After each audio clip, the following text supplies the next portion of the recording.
അപ്പോളെ എന്തായി? എനിക്ക് പരിചയമുള്ള ഒന്ന് രണ്ട് ഉദ്യോഗസ്ഥന്മാരോട് ഞാൻ സംസാരിച്ചു. ഈ മീഡിയയൊക്കെ ഇടപെട്ട കേസായതുകൊണ്ട് ഒന്നും ചെയ്യാൻ കഴിയില്ലെന്നാണ് പറയുന്നത്. പിന്നെ മോളിൽ നിന്നും നല്ല പ്രഷറുണ്ട്. എനിക്ക് ഓനൊന്ന് കാണാൻ പറ്റുമോ? ഇപ്പം കാണാൻ പാടാ, ഇങ്ങനത്തെ ഒരു കേസല്ലേ. ഇനി ഇതിനോടനുബന്ധമായിട്ടുള്ള കുറേ കേസുകളിലെ ചോദ്യവും പറച്ചിലും ഒക്കെ ഉണ്ടാവും. കുറച്ച് കഴിയുമ്പോൾ കാണാം. പഠിച്ചോനെ, എങ്ങോട്ടേക്ക് കാര്യങ്ങൾ പോകുന്നു? അളിയും ബേജാറാവല്ലേ? ഓനെ ആര് വേണേലും ചോദ്യം ചെയ്തോട്ടെ. നമ്മുടെ ചെക്കൻ ഒരു തെറ്റും ചെയ്തില്ല, നമ്മക്കറിയാലോ. അതെ, അളിയും ധൈര്യമായിട്ടിരിക്കും. വാ പോവാം. ബാ.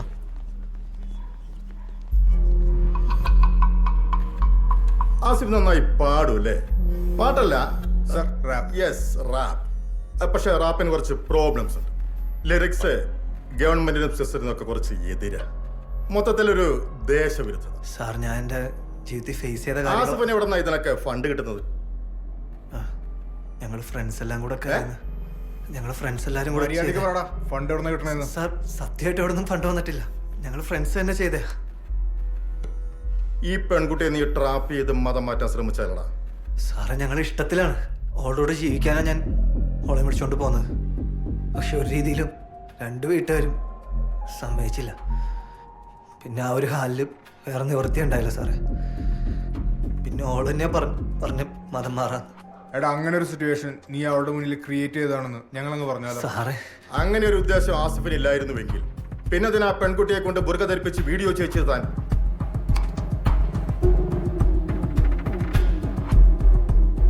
അത് വേറൊന്നുമല്ല, ഓളപ്പനൊരു പ്രീസ്റ്റാണ്. അപ്പൊ അങ്ങനെ ഒരു സ്ഥലത്ത് നിന്നൊരു പെണ്ണായോണ്ട് ഒക്കെ മുഖം പുറത്ത് കാണിക്കാൻ പറ്റില്ല. എടാ, ഉള്ളത് പറ. ഒരു പെൺകുട്ടി റിക്രൂട്ട് ചെയ്താൽ നിനക്ക് എത്ര കിട്ടും? സാറേ, നിങ്ങൾ എന്തൊക്കെയാണ് ഈ പറയണത്? എടാ, ഒരു പെൺകുട്ടിയെ കറക്കിയെടുത്ത് IS-ലേക്ക് റിക്രൂട്ട് ചെയ്താൽ തനിക്ക് എന്നാ കിട്ടുമെന്ന് സത്യമായിട്ട് എനിക്കൊന്നും അറിഞ്ഞൂടാ സാറേ. എനിക്ക് ഓളെ ഇഷ്ടമാണ്.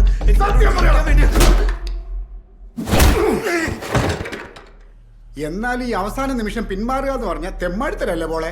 പറഞ്ഞിട്ടെന്താ കാര്യം? മൊത്തത്തിൽ ആസുവിനെതിരെ എന്തൊക്കെയോ കളികൾ നടക്കുന്നുണ്ട്.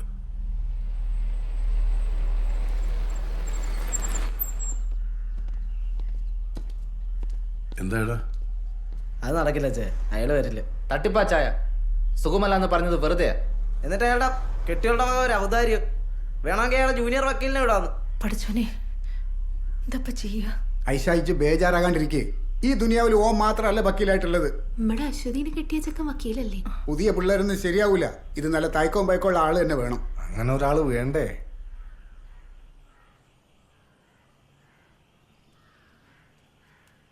അങ്ങനെ ഒരാളുണ്ട്. ഓളെ, അനക്ക് ഈ കേസ് വായിച്ചൂടെ? ഞാനോ?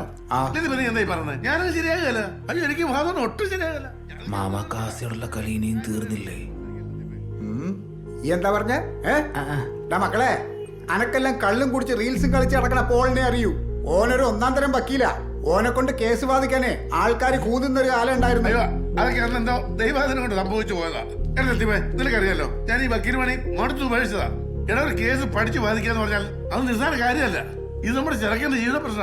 എങ്ങനെ തോറ്റുപോയാ എന്റെ ഉള്ള മനസ്സമാരോടെ പോകും. നീ ചുമ്മാ ഇരിക്കും അവിടുന്ന്. എന്റെ മോന്റെ കേസ് നിങ്ങൾ വാദിച്ചാ മതി. ഞാൻ പറ്റില്ലെന്ന് പറയരുത്. ഞങ്ങൾക്ക് വിശ്വാസം.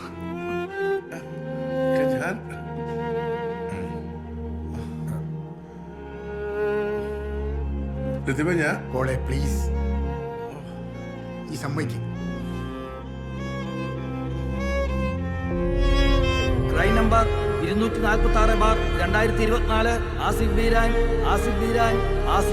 ചർച്ചാ വിഷയമായ ലവ് ജിഹാദ് കേസിലെ പ്രതിയുടെ ജാമ്യാപേക്ഷ കോടതി ഇന്ന് പരിഗണിക്കും. പോലീസ് കസ്റ്റഡിയിലുള്ള പ്രതിയെ അല്പസമയത്തിനുള്ളിൽ കോടതിയിൽ ഹാജരാക്കുമെന്നാണ് ഇപ്പോൾ കിട്ടിയിരിക്കുന്ന വിവരം.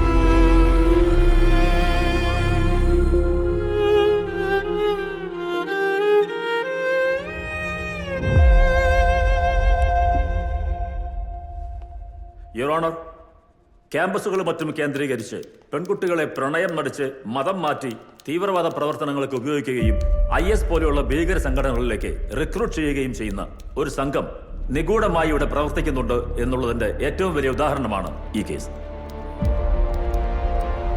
ഒരു വൈദികന്റെ മകളാണ് ഇവിടെ ഇരയാക്കപ്പെട്ടത് എന്നുള്ളത് ഈ കേസിന്റെ ഗൗരവം വർദ്ധിപ്പിക്കുന്നു. അതുകൊണ്ട് തന്നെ ഇത് വെറുമൊരു പ്രണയത്തിന്റെ ഭാഗമായുള്ള ഒളിച്ചോട്ടമോ മതം മാറ്റമോ ആയി നിസ്സാരവൽക്കരിക്കാൻ കഴിയില്ല.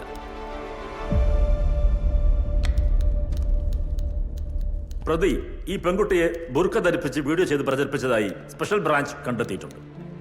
ആ വീഡിയോയുടെ പെൻഡ്രൈവ് പൊന്നാനി ലോക്കൽ പോലീസ് പ്രതിയെ ചോദ്യം ചെയ്തതിന്റെ പോലീസ് റിപ്പോർട്ടും ഈ കോടതിക്ക് മുമ്പാകെ സമർപ്പിക്കുന്നു. ഇതിൽ നിന്നും പ്രതി കരുതിക്കൂട്ടി ആസൂത്രണം ചെയ്ത പ്രവൃത്തിയാണിതെന്ന് നിസ്സംശയം പറയാം.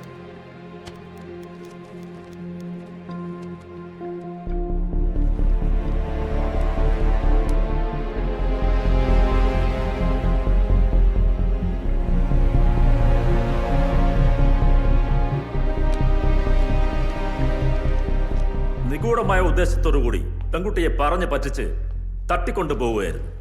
പൊന്നാനിയിലെ ഒരു മതസ്ഥാപനത്തിൽ വെച്ച് നിർബന്ധിത മതപരിവർത്തനത്തിന് വിധേയമാകുമ്പോഴാണ് പെൺകുട്ടിയെ അതിവിദഗ്ധമായി പോലീസ് രക്ഷപ്പെടുത്തിയത്. ലവ് ജിഹാദ് എന്ന പേരിൽ അറിയപ്പെടുന്ന ഈ തീവ്രവാദ പ്രവർത്തനത്തിന്റെ വേരുകൾ അറിയാനും പ്രതി ആസിഫ് ബീരാന്റെ തീവ്രവാദ ബന്ധങ്ങൾ കണ്ടെത്താനും പ്രതിയെ UAPE അടക്കമുള്ള വകുപ്പുകൾ ചുമത്തി അന്വേഷണ ഉദ്യോഗസ്ഥർക്ക് കൈമാറണമെന്ന് ബഹുമാനപ്പെട്ട കോടതിയോട് താഴ്മയായി അപേക്ഷിക്കുന്നു. That's all, Your Honor. ഭയങ്കര കലാകാരനായിരുന്നു, പക്ഷെ വെടിവെച്ചു എന്നാണ്. ഞാൻ വലിയൊരു ഫാനാണ്. എങ്ങനെയുണ്ട്?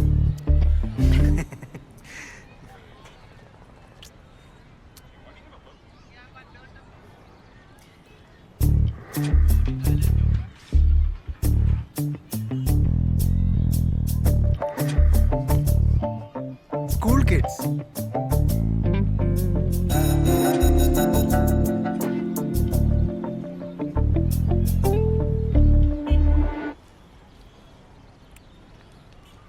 പിടിച്ചേ, ഇപ്പൊ ശരിയായി തരാം.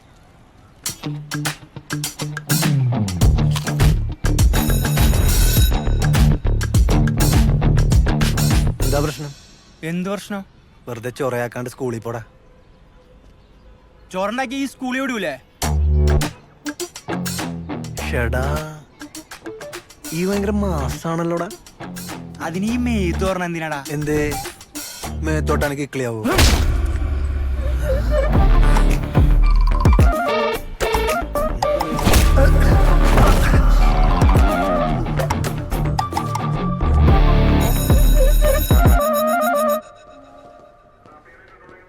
ഇതെന്തോടെ അസംബ്ലിയാ?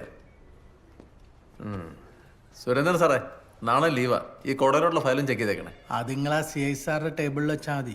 അലക്സ് വന്ന് കൊണ്ടുപോയിക്കോളും. എന്നാ പിന്നെ അവിടെ കൊടുത്തേക്കാം.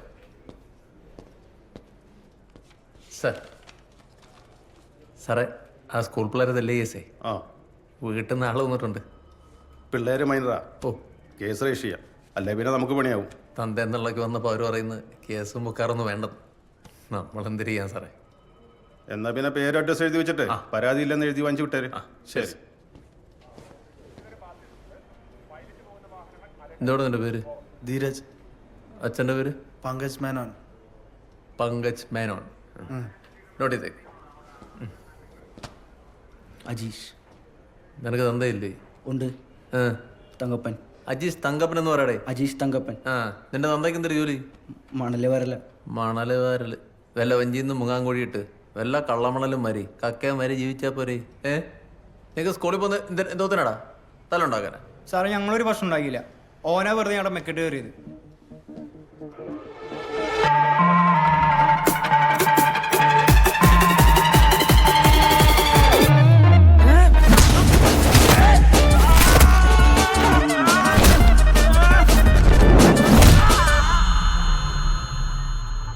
ലവന്മാര് കയറുന്നത് കണ്ണന്തിരി കാണിച്ച നീ കയറി തല്ലോടെ പൈലോളെ. സാറേ, അവനോട് ഒരു പെണ്ണുണ്ടായിരുന്നു. ഒരു രണ്ടുപേരും കൂടി എന്തോ ചെയ്തപ്പോ ഞങ്ങൾ കണ്ടു എന്ന് പറഞ്ഞാ തല്ലാൻ വന്നത്. ആ സാറേ, ഞങ്ങളവിടെ വേറെ പരിപാടിയാണ്. നീ ഇങ്ങോട്ട് പുറത്തേക്ക് പോടാ, നിനക്കുള്ള നെയ്പ്പത്തിനും തരുന്നുണ്ട്. എന്തിനടന്ന് കയറണത്? പിന്നെ എന്തിനടന്ന് തിളക്കണ നീ? അമ്മര് പറഞ്ഞ ഉള്ളാണോ അല്ലേന്ന് നോക്കല്ല ഞങ്ങളോടുള്ളത്. അടങ്ങ്. എന്റെ പേരും തോന്നുന്നു ആസിഫ്. എന്തിന്? ആസിഫ് ബീരാൻ. അപ്പൊ വെറുതെ അല്ല കിടന്ന് പൊട്ടിത്തെറിക്കണത്. കയ്യില് ബൊമ്മ കൊണ്ടുതന്നെ നടപ്പ്. അതെന്താണ് സാർ അങ്ങനെ ഒരു ചോദ്യം? പിന്നെ ആസിഫ് ബീരാൻ അണ്ണനോട് പിന്നെ എങ്ങനെ ചോദിക്കണം? ഓ, അപ്പൊ സാറിന് എൻ്റെ പേരാണല്ലേ പ്രശ്നം? നിന്റെ പേരും പ്രശ്നം, വേറെ പലതും പ്രശ്നം. മര്യാദക്ക് നടന്നില്ലെങ്കിൽ ഉണ്ടല്ലോ നിന്റെ മുക്കാല് പിഴിഞ്ഞാൽ അറിയാക്കും. കൊടപ്പന്നി. എന്താണോ കഴിഞ്ഞോ? കഴിഞ്ഞു സാർ, കാര്യങ്ങളൊക്കെ ചോദിച്ചോണ്ടിരിക്കുന്നു. മേലാൽ ഈ ഏരിയയിൽ എങ്ങനെ കണ്ടു കഴിഞ്ഞാ പൊക്കോ. പിള്ളേർ ഐ ഡി ഒക്കെ വാങ്ങിയല്ലോ അല്ലേ? ആ ഓക്കെ. പോടെ പോടെ, അണ്ണനായിട്ടൊരു പ്രശ്നത്തിനും നിൽക്കരുത്, അറിയാലോ. ആസിഫ് ബിരാൻ അണ്ണനോട് പിന്നെ എങ്ങനെ ചോദിക്കണം? നിന്റെ പേരും പ്രശ്നം, വേറെ പലതും പ്രശ്നം. മര്യാദയ്ക്ക് നടന്നില്ലെങ്കിൽ ഉണ്ടല്ലോ നിന്റെ മുക്കാല് പിഴിഞ്ഞ അരിയാക്കും. എടാ നീ അല്ലാതെ ആരെങ്കിലും ഇത്രയും ഇല്ലാത്ത പിള്ളേരുടെ വഴക്കിന് പോവോ? അതെ, അവരുടെ തന്തമാര് കേസാക്കണ്ടാന്ന് പറഞ്ഞത് നിന്റെ ഭാഗ്യം.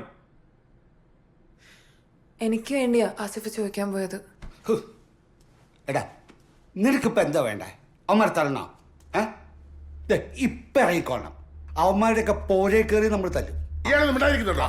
എഴുന്നേറ്റ് അടക്കാൻ ചെയ്തല്ലേ അയാൾക്ക്. ഓരോരുത്തർ പ്രശ്നം പറഞ്ഞു തീർക്കാൻ നോക്കുമ്പോഴാ അയാൾ ഉണ്ടാക്കാൻ പറ്റുന്നത്. അത് അത് ഞാൻ ചെയ്യും, അത് ഞാൻ ചെയ്യും. പണി കൊടുക്കണ്ട അയക്കാം ആ പോലീസുകാരന്. പോലീസുകാരനോ? അയാൾക്ക് എന്താ നിന്നോട് പ്രശ്നം? അയാൾക്ക് എന്റെ പേര് തന്നെ പ്രശ്നം ചായ.